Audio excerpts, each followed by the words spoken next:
All right.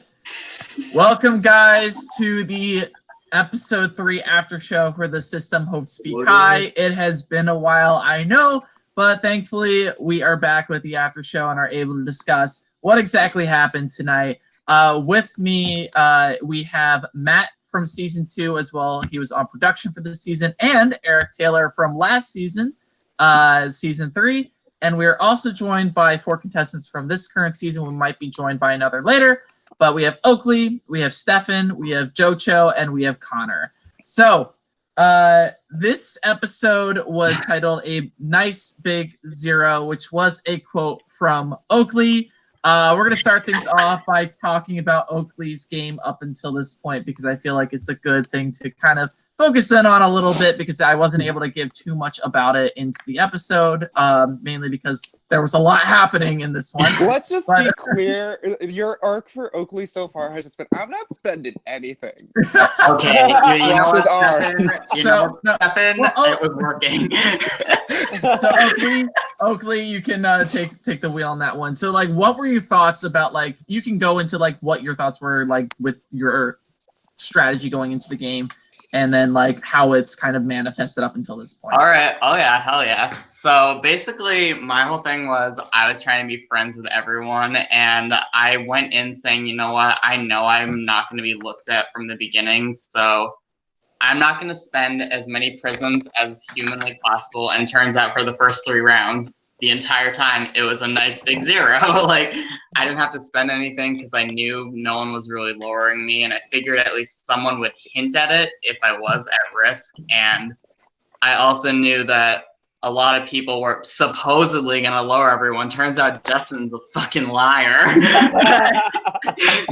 I knew more or less I wasn't going to be lowered, and a bunch of others were. So, and my whole perspective for the end game was, if I can get to the end, the only thing that I can solely control myself was prism ratio. So I wanted to have as low a prism ratio as possible. And turns out I got lucky for live night that prism ratio is what determined the chamber. So, a bit of an insight for the live night. We actually legitimately flipped a coin for that one, because I think it wasn't until we didn't have a plan for that one in terms of which one I think we I were would have going to been determine. fucked then. Just because I think it was round 2, we actually decided, like, okay, yeah, it's going to be prism ratio, because we weren't sure what was going to throw you guys off more. This season, if you guys couldn't tell, was built to throw people off. We did some competitions which will be seen later on that are done earlier than usual, especially in episode 4 and 5. We're going to be getting a couple of some old missions that we're bringing back, and it's going to be a fun time.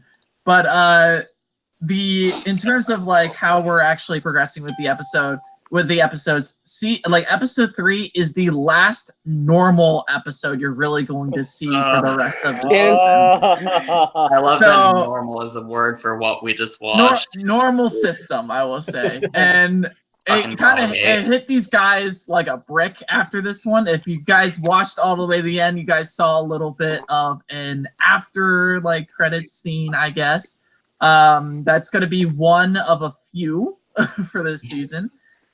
So that's going to be a lot of fun. Eric, as someone who is going into this completely blind, because everyone else here knows exactly what happened with the season, like, what are your thoughts so far? Not just tonight's episode, but the season as a whole. Well, I'm telling you, this has been really fun to watch. I mean, there's all the different angles and twists and turns with the mastermind and all that. I was going to say, there are plenty of, and I've got to do it, there are plenty of honorary members of the greatest alliance in the history of the system. Can we put it now? Can we put it now? Please. Where's Bill? Where's Bill? Damn it, Bill, where are you? Hey, give me my prisms. I need to place modifiers, and I need to do it now. Give me a break. Come on, I had it ready. Oh, God. I saw it. It was the Detroit hat, my friend. There we go. That's the one way. Oh. In my defense, it was probably my for making C-SPAN the alliance Yes. picture. Oh my gosh.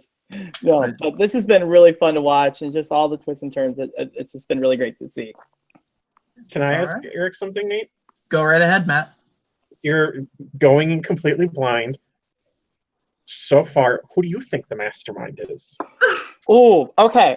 So call me crazy, but I've been on a little bit of an Oakley train for a while because, at the very beginning of the season, there was this talk about being under the radar and prisms and all those things. I'm like, that sounds like something like a confessional that a mastermind would say. So I may be in the complete minority on that opinion, but I'm interested. And it's fantastic because all of us know who the mastermind is, and I've heard so many theories. I've heard stuff care to share? I will care to share. Hopefully, this is not the first time I've heard your name thrown around as the mastermind. It's just because it was because of the first episode in that confessional. A lot of people thought he has a really weird perspective on the game that's much different than everybody else's. And I your strategy itself is obviously different from everybody else's as well, which, by the way, before this season started, I thought Oakley was batshit crazy for his strategy. I mean, you're not wrong.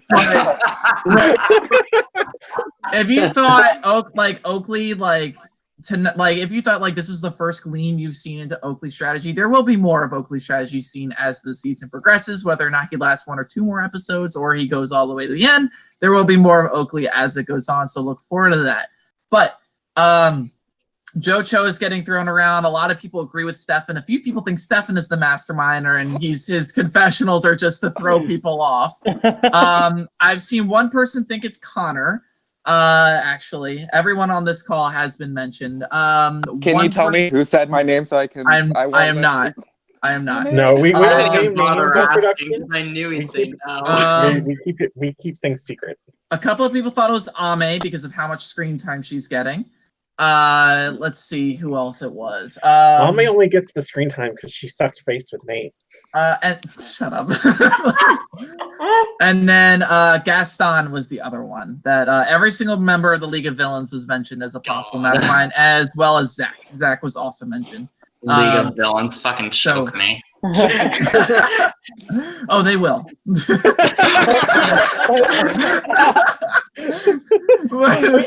know who the League of Villains remind me of? I'm kidding. The cabinet? No, we were a good alliance. The League of Villains was actually Eric. Yeah, but no, a lot of people the only people that haven't really been discussed is actual options. Joel has not been actually discussed as a realistic option for people I've seen, and then Clark isn't someone as well, and Clark. Jonah. Okay. I heard Clark from a couple people, and it's for the same reasons that I think people mentioned it so far, because he's a host, and so people are looking at your host friends. Yeah. I find it funny that Jonah hasn't been brought up because I know at this point during the season, I don't think it was ever a recorded conversation, but I think I tossed around with someone the idea that it was Jonah because he wasn't going in. Yeah, you might have said that to me after. I wouldn't be surprised because I said it. You had this goddamn vendetta with him that I didn't get. And that's the rivalry, and I was about to lead into that. So, Justin, please tell us about the rivalry that you and Jonah heard this episode, which it actually started before this round, but it was more one-sided than anything. And now Jonah's finally realized, JoJo is very shady. So, honestly, please talk about that. Okay, so Jonah, round 1, just would not talk to me, and I was like, listen, no, okay, I'm going to be honest. I just didn't trust him. I mean, he was very quiet. Everyone else was really, talkative for the most part, and I was just really, really sketched out. I had no idea what that. Who is getting a Skype call? Who did that? It might be me. No, it's not. It's not me. Yeah, it's not me. Yeah, that was season 2, right, Matt? It's not me. Huh? Yeah, at that point in the game, though, he was the one person who just was being way too quiet for my liking, and I just did not know where he was at. So it was nothing personal. It was just plus 2 J's in the game. Wait, is there another J? Yeah, it was Joel as well. We had 3 A names and 3 J names. Okay, well, yeah, I wanted to be the only J. So, and if you remember, the round before that, I wanted to get Joel out. So. Justin, to be fair, everyone is quiet in comparison to you. Yeah. I know they're actually So saying that Jonah was overly quiet, comparing it to you isn't fair. They're actually 4 A names. Justin, foot and mouth disease. I thought okay. I thought So, Connor, you were in the live night, in the chamber for the live night. And so after making this big move on Stefan, were you like actually like realistic? And we'll go into that in a second. But I want to talk about the live night first because Bottlegate was part of this episode. And I have been waiting for this because it was one of the best things I've ever seen. Yes. Okay. Just in commemoration of Bottlegate. No, we don't need a commemoration. A special little friend right here. A blip on my patience. But Connor, you were in the chamber, and it wasn't revealed until votes were being sent in that I said, like, by the way, to the 3 in the chamber, they decided by spin the bottle, that they were who they were going to save. What was going through your head in that moment? My first instinct was whoever spins the bottle must be an alcoholic, so I thought that would narrow it down. but then realizing that like 95% of the cast are alcoholics, it really didn't narrow it. Oh my god! Wow! Wow! That, my children, is a drag. And then we go to Oakley, who seemed like the only person. Like I was going through the entire footage. There was a couple parts that I actually cut out, but a lot of it was just people just like being like, I don't know what to say right now. But like Oakley seemed to be the only voice of reason throughout that entire span of 10 level minutes. of incompetence to say by this group of people was a tumor on my brain and stress like no other. I was so frustrated when I first heard it, and I saw that shady shit that Ame tried to pull where it landed on Save Connor, and she's like, so we're getting rid of Connor, right? And I'm like, no. And you know what? It's like from like the season, like from our experiences at Live Night, you go in expecting the unexpected, and this just was a real testament to how crazy the game really can be, and that even one person's vote can really just change it up, even if it just happens to be with a bottle. So 2 things. Unfortunately, the 2 people that I'm about to talk about are not here. They're Ame and Clark. So Clark was the sole vote to save Robbie. He actually, there were 2 reasons why he did that. One, he didn't think Robbie was going to stay, but he thought there might have been a chance that he could, and he wanted to make sure that his butt was covered in that scenario. Also, in the case that he was the sole vote, Clark was actually throwing the hinky vote, so people would be concerned, like, who saved Robbie? And, like, actually throw a target on somebody else. Look what happened to Brian with that hinky vote. Yeah. And then we have Ame, who Oakley just talked about, like, where she tried to actually move the bottle a little bit and try to make sure that fake. I knew what Ame was up to, and the fact that like it didn't become obvious to a lot in the room as to what Ame was trying to pull was great. Yeah.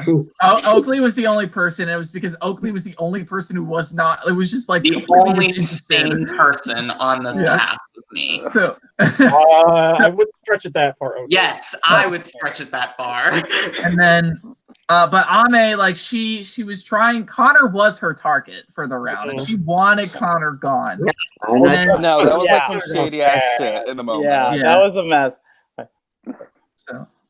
So Eric, like just like compare it, like which is crazier, the three-way tie from the first time in your season or Bottlegate? Which one was worse, do you think? I've never thought that the three-way tie was going to be topped, but then seeing the bottle, I think there may be a contender here, actually.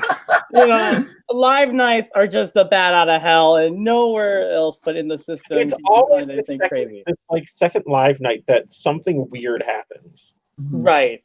Like it was Max, then it was Sherry, when it could have been Tony. Right. Then there was the three-way tie, and now you have Bottlegate. It's like something about this night brings out the crazy in people. Round 3. It's usually round 3. You've seen nothing yet, hun. But also, so I was actually considering when we were playing the season to make round 2 the double elimination round live night, but because no, but also because Danganronpa, if you follow the series, chapter 3 is when 2 people die. Yeah, that it's every single game, so that was an aesthetic choice, despite it being more. Yeah, in almost every game, 2 people die in chapter. I'm just imagining if we all had to like live watch Brian leave now, and then I would have immediately hopped off of mute and been screaming. I would have been so angry because. I mean, if that overload had happened on a live call, shit would have hit the fan. Right. Oh my God. Well, pardon me I actually have to run for a minute, but I just want to say congratulations, everybody, season 4. This is phenomenal. You guys are absolutely rocking. So enjoy the ride. I can't wait to see who wins. It's gonna be sweet.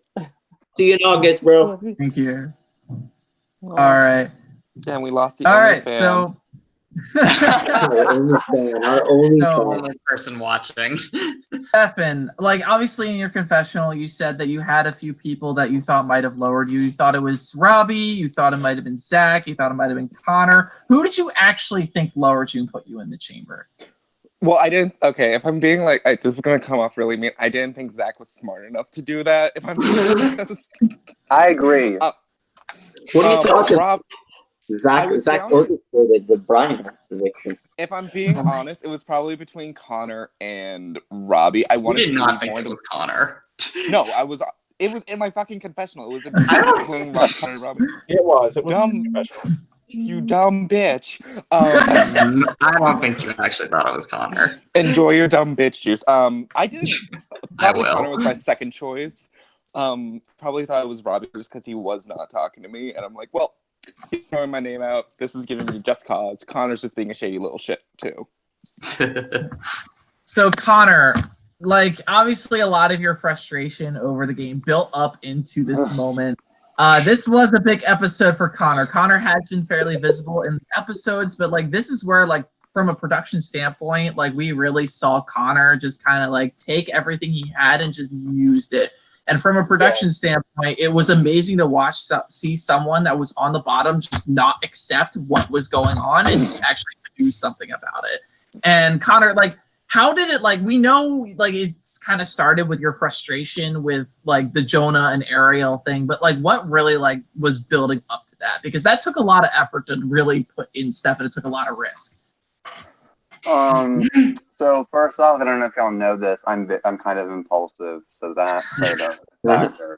Also, like in deciding like who to do, I definitely like narrowed it down to like Stefan and Gaston. Like for the reason that I said, like no one was saying their name at all, and I think the reason I chose Stefan, like I had talked to neither of them on a call yet, right? So I'm only talking to them in like chat, and I don't know, like everyone has their own social game. But Stefan talked to me like he was a crack addict, and I was really confused. Like, his social game was very weird. Like, the way he would word things, I'm like, is he okay? Can someone check on this man? Like, so I don't know. Like, I didn't know your personality yet, but I was very confused, Stefan. What the fuck was that? That's the first time I've ever heard Stefan compared to a crack addict. Oh my god. I mean, what was Nate putting in my coffee? Jesus Christ. I love you, Stefan. I'm sorry. Apparently not. I almost said a spoiler right there. And oh man. I probably had the same thought you did, Nate. Mm-hmm. So, Stefan, crack addicts need love too, okay? I know. Apparently this crap. No. Oh wait. Can I say what happens to me personally next episode that kind of makes that kind of funny? It like it's nothing game. Okay, yeah, that's fine. So I kind of I got broken up with literally in episode 4. Oh. So with that thing, that crack love addict thing. So he was the one that made you talk weird. I'm just sure. Oh. I was like, oh my god. There's a line, and we're about to cross it. Okay, we're let's roll it back. Roll it back. But there was a part that I did cut out of Connor's confessional. And that part was he wanted to target Ame. And because he knew he was like she was dangerous. He knew from like playing with her in another game. He knew that like how she was playing, why she was like still talking to him. He knew he was going to be a target of Ame's at some point. And so he's like, I really want to target Ame, but the problem is I'm not confident she will go home. And if she doesn't go home, she's going to know it's me. So like from that point of view, like Matt and I will, when we saw it go down and we're watching like all the prisms just like come in, all the modifiers come in, and we're seeing like, holy crap, Connor is like doing something to like actually like make a jab at the League of Villains. This is the first time all season where anybody made a conscious stab at the League of Villains without realizing, and Connor basically named the entire alliance, which is crazy in like that one confessional. And I've said this privately to Connor, and I think I also said in the alumni chat, like Connor probably had the best awareness of like how. We both said this to Connor after he got eliminated. Was he had some very, very good cues on what the fuck was going on. I just don't think anyone took him seriously enough, because I think if people had listened to Connor and not thought he was a crazy cool, he could have been he could have been a very, very big threat. And I just don't think people saw it that way. Unfortunately, it's just unfortunately like he was tied in the Los Tres Amigos alliance, and he was tied to Justin, and he like and in that whole confessional he wasn't sure exactly where Jocho stood, but he knew he was connected, so he was just like, I don't know if he's actually with them or if he's actually with me. I'm hoping he's actually with me, but I don't know. And let it be known, definitely not with Connor. I was so with Connor. What are you talking about? Oh my god. Well, I was with Connor too. Connor's probably my fucking closest ally, Nate. Yeah. Also, speaking of Jocho, we saw the first cracks in the League of Villains alliance form this episode, which is a little bit of like a premonition, I guess, of what is going to happen down the line. See you later, Matt. Matt will be joining us a bit later if possible. But Jocho, like, please explain like your thought process about why you were so like threatened by Gaston.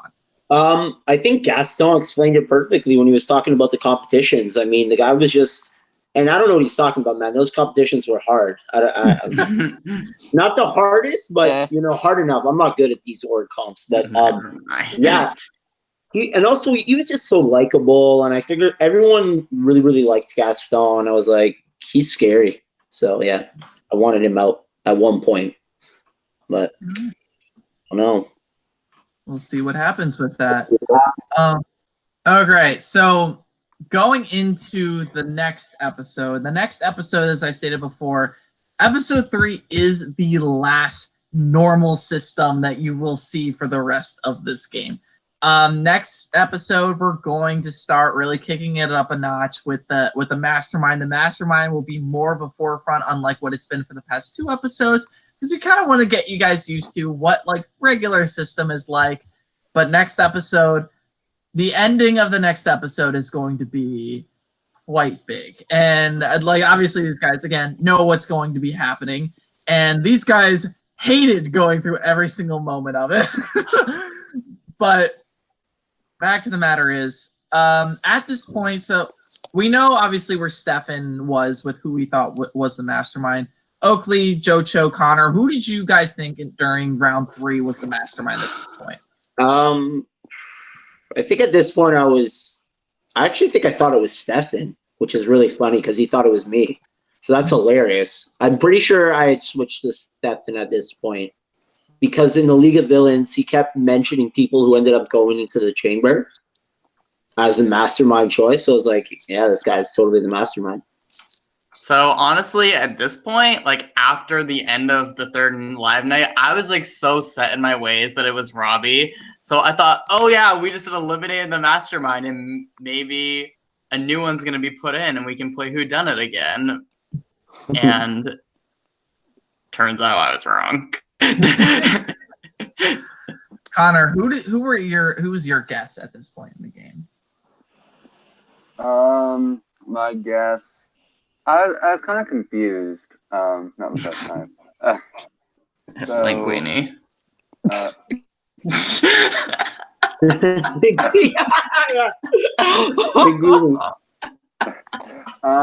I don't know. Like, I thought like at this moment, like I was on the peak of thinking it was Justin. Like I was like rising, and then I was like, wait, the mastermind wouldn't be this stupid, would he? So I think I kind of laid off Justin a little bit. Thanks, bro. Justin, you're not stupid. Don't worry. Like, Oh, I know. no, I've seen plenty of stupid people. You're not stupid. Don't worry. Thank you. No, you're not, Stefan, either. But no. I don't think anyone in this game was stupid. I just think really people made questionable choices. Honestly, like I think, like I've said this before, every single person in this season came to play. Like if they didn't like know how their game was going to like unfold within the first like day or two, by the time that like the end of round one happened, I think everyone kind of knew what their role was and kind of fed into that. So I don't know about that. you don't have all the confessionals, my friend. Well, I'm saying from my perspective, by the end of the third round, I still had no idea what I was doing. I know what you were doing. Not spending jack shit. Stefan, you didn't fucking know. From this right now as a viewer, I'm like, no, you don't want to know what Oakley's arc is going to be? Not spending jack shit. So, as for Ariel and Robbie's elimination, unfortunately, neither of them sent in a goodbye message. I don't think this is much of a surprise to anyone else in this cast. But unfortunately, Robbie and Ariel also didn't have confessionals for this round, just because they always submitted after the round was over, and they just didn't submit afterwards. So that's why you didn't see him as much. Ariel was able to get a recorded conversation. That was actually the only footage I had of Ariel for that entire round, which sucks because I want to show you guys as much as I possibly can. But the fact of the matter was, like, why was Ariel specifically the target for you guys, like, this round? Am I allowed to talk or should I not? Because I was in the chamber. You can talk. Like, I wanted her gone last round just because, and I made this comment, I'm really sad that she wasn't like put in either of the episodes.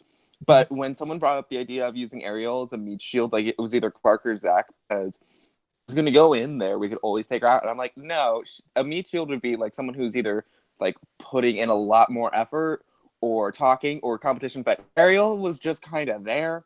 So saying that she was a meat shield would kind of do an injustice to me. So I just made the joke. I was like, no, she's a tofu shield. She's like, it's not even real imitation. It's not even a real meat shield. I want it gone. So I was like, if I had like any inkling, any control, I wanted her gone. And thank God she went home against me. You know, that's neat. During this round, I actually had like this devilish thought of taking out Zach because I didn't express it to anybody other than in my own head. I had a conversation with myself. Yes, I talked to myself. I'm not crazy. I like considered taking out Zach because he said to me, Ariel is the meat shield for later rounds. And I just had this thought like, what if I take out Zach against Ariel? And I really wanted to do it, but I just knew no one was going to go for it. Yeah. No, like, she was connected. I think it was the round before the fact that she didn't go home. I had also been hearing things that she was cool with, like, Robbie. She's cool with, like, Zach. And she was probably even quieter than Jonah. So, like, pretty easy person to go home. And then as for Robbie, because Robbie had been brought up as a target by multiple people up until this episode, including Ame, but Ame didn't want Robbie to go home quite yet because she wanted to save him for later. But she didn't get her way, obviously, because Robbie was nice. But other than Oakley, Stefan, Justin, and Connor, did you guys see like what Ame was doing during? Yes! Oh my God! No, she was that drunk. Was not that drunk during live night. I was totally fucking on her. It's like, oh man, I know your tolerance is much higher than this. Don't give me this bullshit right now. Yeah. No, I don't know if you can notice, but I'm literally covering my face the entire time because I was dying of laughter. I knew exactly what the plan was. like I figured that like I think we had spoken about like going after Connor, so I'm like, yeah, let's do it. And then when she did that, I was kind of like, okay, this is just too fucking hilarious.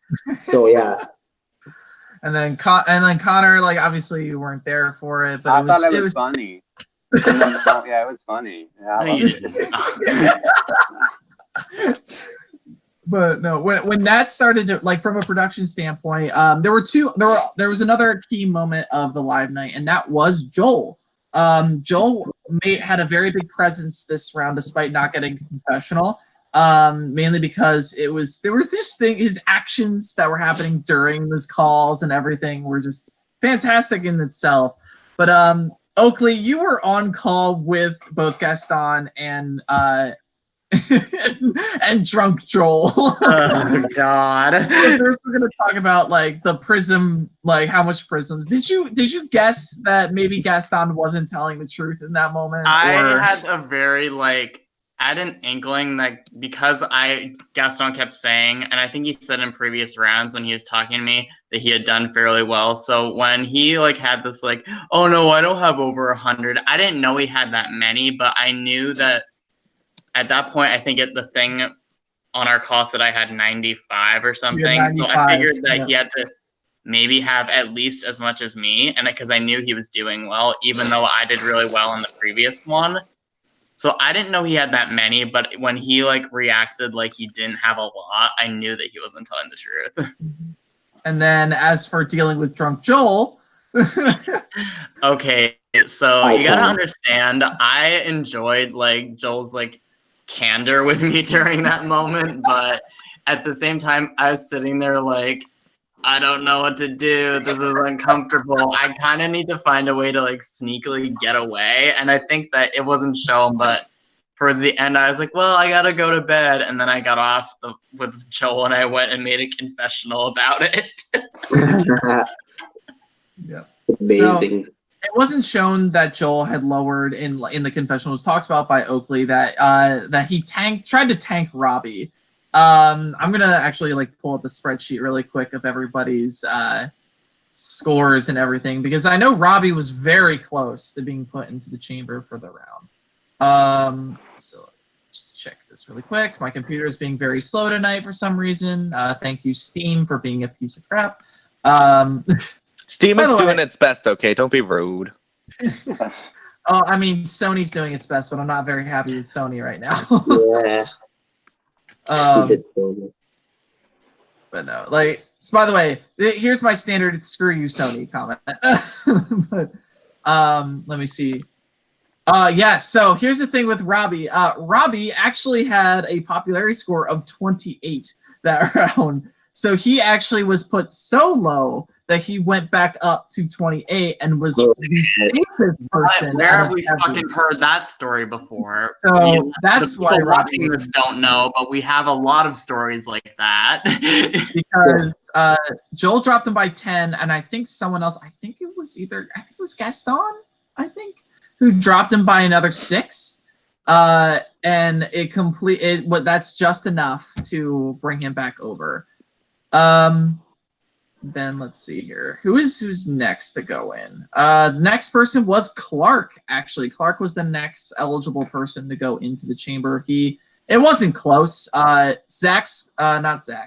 Ariel's score was 8, and his was 14. So Clark, the two in the chamber, it was pretty obvious, and then we obviously had our mastermind's choice there. So Crazy. Yeah. And then thanks, Connor. Yeah, Stefan was actually at 4 for the round. I was at fucking 4 when I found out. I'm like, who the 4? He had the lowest popularity for the round. And it was literally because Connor bumped him by 15 or something ridiculous and completely shot him over. That's so funny. But, I was so fucking lucky that it wasn't overall popularity. So. And also for the live night vote, we actually didn't get let's see here, who was it? Who voted for Zach? It was Ame and it was Justin who voted for Zach. and then the Clark vote. From what I understand, Justin and Ame, I think you guys wanted to try to overload Connor, from what I understand. I would have been so angry. That's like a regret I have. I really was thinking, I should probably throw a vote on Robbie or something, or no, another vote on Connor, because then that would have overloaded him. Yeah, but I didn't know. I thought everyone was gonna vote out Connor, to be honest. So yeah, that's what I thought too. Yeah, That's why I threw my vote on Connor. I'm like, well, I don't want Connor to leave. He's just gonna be a big ass threat because everyone's now onto his ship, or at least I was.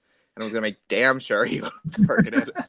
So I'm like, I'm gonna keep him here. I'm smart. And then apparently everyone had the same idea. And I'm like, well, shit. Although I actually saved Connor. I actually did what it implies. It's a vote to save. I wanted Connor to fucking stay. Connor was the only person that was somewhat fucking honest with me at this point. Justin. Also, with the mission, if you guys remember, Ame and Robbie chose the hero contract. By the way, with hero contracts, if you make a hero contract with someone, don't do it for like 1 or 2 prisms, because your prism ratio will go down. Do it if you're going to take the risk with a hero contract. Spend quite a bit. Spend like 10, because that way you are probably guaranteeing yourself, especially if you choose well, a fair amount of return based off of what you're spending. Both Robbie and Ame spent 2. And technically Ame chose correctly because Gaston won. If she'd spent 10, she would have gotten, I think, like 15 or 20 back. Didn't Justin also contract me? He tried, but he was too late because he already submitted by that point. Oh no. So, yes, so that's what happened with that. Yeah, I never understood the I hero have to go, but I had fun. This episode was fun. I can't wait for the monster to be unleashed next episode. That's all I'm going to say regarding me. Oh, wait, no, I was wrong. Justin did. I did miss that in the episode. Oops. Whoops. Yeah, that's my bad. So Justin did submit a hero contract, so that's my fault. But I'll send Stefan everything here so like he can update the wiki correctly. Oh, no, I have everything. Like, don't worry. Oh, cool. And then Ariel did not finish. She just didn't get a score in on time because she knew she wanted to do well with that. And I know she just didn't have time due to work. But if you do not finish a mission, you get nothing. don't want to play, fine. You just get nothing for the round, and that's how that's gonna work. But as for the high scores, unfortunately, Oakley isn't here to talk about it anymore because he had to leave. But the high scores for the round were first place Gaston, second place Oakley, third place Clark. The interesting thing about this mission was that Clark, Gaston, and I actually all played in this mission in BBMS. This is where my high score came from. It's a game that is hosted by Brian from season 3. And I got a score of 30,180, saved myself in that game. And Gaston and Clark actually competed against me in this mission. And they knew the secret that I used because I used it. I told them about it in the game. However, they actually outsmarted that secret and came up with a new one throughout it. And Oakley, I think, figured it out as well. So that's why those 3 were actually the top 3, not because they're like masters at math. So just for some behind the scenes on that one. Stefan, now knowing that one of your allies had a secret to do well, are you mad that he didn't tell you? I mean, he told me a secret, but I didn't figure it out until after he told me. I just spent the entire time pausing, and then taking photos, and then calculating it in the side. I didn't know of, like, other secrets. And so I was really fucking pissed because I wouldn't have had to waste that much time on the goddamn Flash game that I hated. I hate Flash games. I don't do them. And then Joe chose, same thing. Well, you did a hero contract, so like, yeah. Did you just give up on it, or like? No, honestly, yeah, no, I knew I wasn't gonna do well, and I was just like, fuck it, I don't want to do this. So Stefan seemed smarter than me, so I'm like, yeah, Stefan, I'll hero contract you. And then but I should have hero contracted Gaston, but can more than one person hero? You can, yeah, you can more than one person can hero contract. That is written there. But yeah, I don't know why you didn't share. You should have told the League of Villains. It's written in on the contract, guys. Everything is there for you. We give you guys everything. So Hero And then contract. Connor, what place did Connor get? Let's not talk about Connor's placement, actually. Connor, you got last in the mission. Like, do you regret not doing a contract for this round, or were you fine with getting a default 8th place for this? I don't need no hero. I got my mind, so I thought. All right. So I think we've talked about everything for this episode. Unless you guys want to backtrack to episode 2 a little bit and talk about that, but again, if you want. Otherwise, we can end it here. Fine, bro. Nate, you killed this episode, man. It was so well edited. It was so good. Good job, Nate. Well worth the wait. Now, when's episode 4 coming out? Well, I have a 3-day weekend starting Sunday through Tuesday. So the plan is to have it up on Tuesday. Tomorrow I'm seeing Endgame, and then I'm working on stuff I've been putting up for work, which is going to take me days. I'm going to see it tomorrow at 11 a.m. because I know no one's going to be in the theater. So Tuesdays in the morning is the best time to see a movie. Straight up. But anyway, thank you guys for watching the episode. Thank you to everyone who came on to tonight. I know people are dropping like flies from this after show, but nonetheless, I can't wait for next episode because it only gets crazier from here on out. And I can't wait for you guys to see the ride because that last clip at the end, that is extremely, extremely important for the next 2 rounds, and I can't wait for you guys to see it. Oh, shit. So round 4 and 5 will be in the same episode. We have not done a double round episode outside of last season, which we had. No, we didn't even do it last season because of the whole triple elimination was technically 2 different rounds. So, so this will be the first time you see 2 rounds in one episode that's not the finale, and it is going to be a ride. Let me tell you. And round 4 has another live night, so look forward to it. So with that, guys, thank you guys for watching, and good luck, contestants. Good luck, contestants.